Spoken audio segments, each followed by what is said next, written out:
शमशुद्दीन कैमूर। तो क्या होता है जो आप स्क्रीन के ऊपर देख रहे हैं, ये कौन है? खिलजी साम्राज्य का संस्थापक जिसका नाम है जलालुद्दीन फिरोज शाह खिलजी। स्क्रीन के ऊपर तो आप एक्टर रजा मुराद को देख रहे होंगे जिन्होंने जलालुद्दीन खिलजी का अभिनय निभाया था पद्मावत मूवी के अंदर। तो मैंने यही इमेज लगा दी, सोचा थोड़ा सा इंटरेस्टिंग भी लगेगा क्योंकि लुक एकदम ऐसा ही था, थोड़ी एज्ड था जो ये था, मतलब जलालुद्दीन खिलजी काफी उम्र हो चुकी थी, लगभग 65 साल से ऊपर ही था। तो फ्रेंड्स अगर एग्जाम में क्वेश्चन बन जाए कि खिलजी साम्राज्य का संस्थापक कौन था, तो आपका डायरेक्टली आंसर रहेगा जलालुद्दीन फिरोज शाह खिलजी। और जलालुद्दीन फिरोज शाह खिलजी ने जो दिल्ली की गद्दी के ऊपर राज किया वो 1290 से लेकर 1296 तक किया। 1290 पर गद्दी के ऊपर ये बैठा था और लगभग 6 साल तक इसने गद्दी के ऊपर राज किया। उसके बाद इसकी हत्या कर दी गई इसके भतीजे और दामाद के द्वारा, जिसका नाम गुरसप था, जिसको आप अलाउद्दीन खिलजी के नाम से भी जानते होंगे, हिस्ट्री में आपने पढ़ा होगा। लेकिन फ्रेंड्स काफी सारे इतिहासकारों का कहना है कि जो जलालुद्दीन फिरोज शाह खिलजी था ये हिंदुओं को लेकर काफी उदार था और काफी उदारवादी शासक था, मतलब ज्यादा युद्ध वगैरह इसने नहीं लड़े। काफी इतिहासकारों ने तो इसको बूढ़ा शासक भी कहा है क्योंकि काफी इसकी उम्र हो चुकी थी, बहुत सारे युद्ध वगैरह लड़ने में ये बिल्कुल भी इंटरेस्ट नहीं था, अपना जीवन व्यतीत कर रहा था, छोटे मोटे राजवंशों के साथ युद्ध वगैरह अगर लड़ता था तो अपने सेनापतियों को भेजता था, खुद युद्ध वगैरह में बहुत कम ही बार गया है, शायद ही गया हो। जिन शासकों के साथ संधि हो सकती थी उनके साथ संधि कर लेता था, छोटी मोटी लूटपाट करता था, बाकी काफी उदारवादी शासक इसको हिस्ट्री में कहा गया है। ठीक है, तो 1296 तक इसने गद्दी के ऊपर राज किया, दिल्ली सल्तनत इसके अंडर थी। थोड़ा सा थ्योरेटिकल हम देख लेते हैं। खिलजी वंश 1290 से 1320, खिलजी वंश 1290 से 1320 तक रहा दिल्ली सल्तनत की गद्दी पर। भारतीय इतिहास में खिलजी वंश की स्थापना खिलजी क्रांति के नाम से प्रसिद्ध है क्योंकि इसके द्वारा तुर्की अमीर वर्ग का सत्ता पर अधिकार एवं तानाशाही दोनों समाप्त हो गए थे तथा खिलजी वंश के नाम से एक नई क्रांति का उद्भव हुआ था। जलालुद्दीन फिरोज खिलजी 1290 से 1296 तक रहा। जलालुद्दीन ने कैमूर की हत्या कर खिलजी वंश की नींव डाली, बता चुका हूं। जलालुद्दीन का राज्याभिषेक केकुबाद द्वारा निर्मित किलोखरी के महल में हुआ था। वह हिंदू जनता के प्रति उदार था, बताया है अभी। मलिक छज्जू का विद्रोह जलालुद्दीन फिरोज खिलजी के समय हुआ था। अलाउद्दीन खिलजी ने कारा में धोखे से जलालुद्दीन की हत्या कर दी थी और सल्तनत का तख्ता पलट कर दिया था, यानी कि कारा एक जगह पड़ती है, वहां पर ही अलाउद्दीन खिलजी ने इसकी हत्या करके और सत्ता का तख्ता पलट कर दिया था, यानी कि गद्दी हत्या ली थी।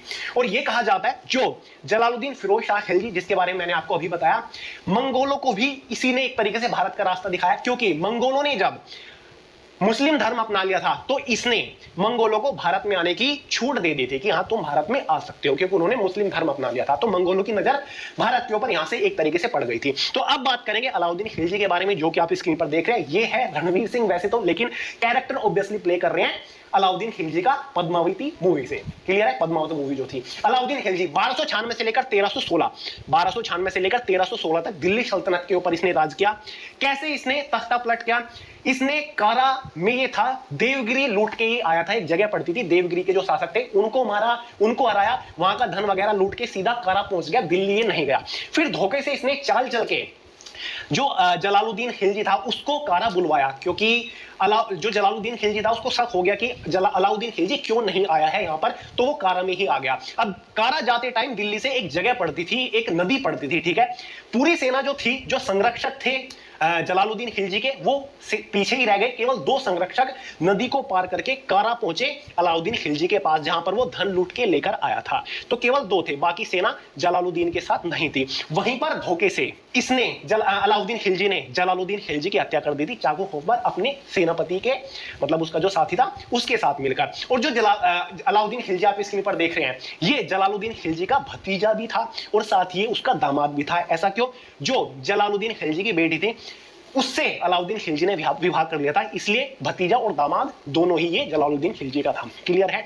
और जलालुद्दीन खिलजी काफी हिम्मत वाला शासक माना जाता है हिस्ट्री में, क्योंकि काफी जिद्दी भी था, जो एक बार ठान ली वो करके रहता था। और ऑलमोस्ट आधे से ज्यादा हिंदुस्तान को फतेह कर लिया था अलाउद्दीन खिलजी ने, और इकलौता ऐसा शासक था जिसको सिकंदर शाहनी की उपाधि भी मिली थी। सिकंदर के बारे में प्राचीन भारत के इतिहास वाली वीडियो में बता चुका हूं। सिकंदर ने भारत के ऊपर जबरदस्त आक्रमण किए, एक के बाद एक शासक को हराता चला गया, भारत को लूटता चला गया और कब्जा जमाता चला गया। इसको भी सिकंदर शाहनी इसलिए उपाधि मिली थी क्योंकि इसने भी आधे से ज्यादा भारत को हासिल कर लिया था, उसके ऊपर अपने अधिकार जमा लिया था। थ्योरेटिकल देख लेते हैं। अलाउद्दीन खिलजी 1296 से 1316 तक। अलाउद्दीन खिलजी के बचपन का नाम अली गुरसप था। यह इंपॉर्टेंट क्वेश्चन है। यह जलालुद्दीन का भतीजा एवं दामाद था। अभी पूरा किस्सा समझाया। इसने मलिक काफूर को गुजरात से खरीदा था।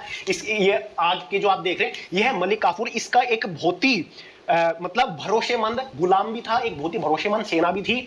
अलाउद्दीन खिलजी इकलौता ऐसा शासक था जिसने भारत के दक्षिणी हिस्सों को जीता था, और दक्षिणी हिस्सों को जीतने के लिए अलाउद्दीन खिलजी खुद नहीं जाता था, अपने भरोसेमंद सेनापति और गुलाम मलिक काफूर को भेजता था। तो मलिक काफूर के नेतृत्व में काफी सारे दक्षिणी भागों पर भी अलाउद्दीन खिलजी का कब्जा हो गया था। मलिक काफूर को तोहफे में जलालुद्दीन खिलजी ने अलाउद्दीन खिलजी को दिया था। समझ गए? मलिक काफूर अलाउद्दीन खिलजी का प्रमुख सेनापति था, जिसे 1000 दिनार भी कहते थे। वह सल्तनत का प्रथम शासक था जिसने दक्षिणी भारत को जीतने का प्रयास किया। देखिए, उसने दक्षिणी में अपना प्रथम आक्रमण देवगिरी राज्य पर किया। अभी बताया, देवगिरी जीतकर कारा में गया था। कारा शायद उत्तर प्रदेश के अंदर एक जगह पड़ती है। वारंगला के शासक प्रताप रुद्रदेव द्वितीय से ही मलिक काफूर को विश्व प्रसिद्ध कोहिनूर हीरा मिला था। जो कोहिनूर है ना, जो अब शायद लंदन की महारानी एलिजाबेथ के क्राउन में है, जो कि पर्शिया घूम के गया। शाहजहां जब आएगा, मुगलों के हाथ वो लगेगा। उसके बाद कैसे कैसे वो अहमद साहब अब्दाली के पास चला गया था वो, उसके बाद पर्शिया गया, अब वो इंग्लैंड में है लेकिन था भारत का। तो यहीं पे मलिक काफूर के हाथ लगा था कोहिनूर हीरा, बारांगला शासक से प्राप्त हुआ था। अलाउद्दीन खिलजी ने 1301 में रणथंबोर के शासक हमीर देव पर आक्रमण किया। 1303 ईस्वी में अलाउद्दीन ने चित्तौड़ के शासक रतन सिंह को पराजित किया। अलाउद्दीन खिलजी की जो सबसे महत्वपूर्ण लड़ाई मानी जाती है, सबसे महत्वपूर्ण युद्ध माना जाता है, वो राजस्थान का जो चित्तौड़ का शासक था जिसका नाम था रतन सिंह, उसके साथ मानी जाती है। ठीक है? रतन सिंह की पत्नी रानी पद्मावती पर ही मलिक मोहम्मद जासी ने पद्मावत की रचना करी। एग्जाम में कई बार पूछा जाता है कि जो पद्मावत ग्रंथ है या फिर किताब है, उसकी रचना किसने करी? वो मलिक मोहम्मद जासी ने करी थी। और पद्मावती कौन थी? जो चित्तौड़ का शासक था रतन सिंह, उसकी पत्नी थी, और उसकी पत्नी को ही हासिल करना चाह रहा था अलाउद्दीन खिलजी। इसलिए उसने चित्तौड़ के चारों ओर घेरा डाला और लगभग 1 साल तक चित्तौड़ के चारों ओर घेरा डाल के बैठा रहा। अलाउद्दीन खिलजी बहुत सारे युद्ध किस लिए जीतता था? उसने एक रणनीति बना रखी थी।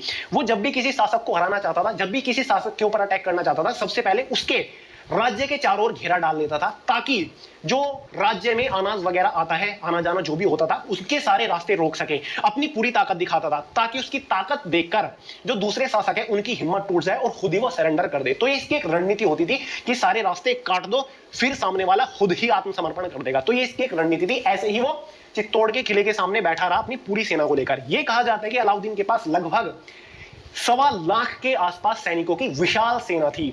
ठीक है? 1.25 लाख, 1.5 लाख के आसपास इसके पास सेना थी। बहुत सारे हाथी, घुड़सवार सैनिक बहुत जबरदस्त थे।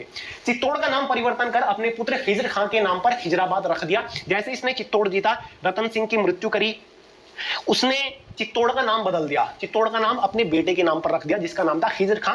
तो खिजराबाद चित्तौड़ का नाम रख दिया। इसने द्वितीय सिकंदर शाही की उपाधि करी, और जो चित्तौड़ था, खिजराबाद, उसने अपना पुत्र के नाम पर रखा, जो कि मैं आपको बता दूं। अलाउद्दीन प्रथम शासक था जिसने भूमि की मां, बाजार नियंत्रण पद्धति, स्थायी सेना वेतन तथा दाग हुलिया प्रणाली शुरू करी। यानी कि मध्यकालीन भारत के इतिहास के इकलौता शासक अलाउद्दीन था जिसने अपने सैनिकों के हुलिया के ऊपर ध्यान दिया, उनका एक प्रॉपर हुलिया, एक प्रॉपर ड्रेस कोड बनाया। साथ ही बाजार नियंत्रण नीति इसने लाई, बाजार में कर वगैरह इसने सब कुछ लागू कर दिया था। साथ ही भूमि मापने की प्रक्रिया इसने लागू करी।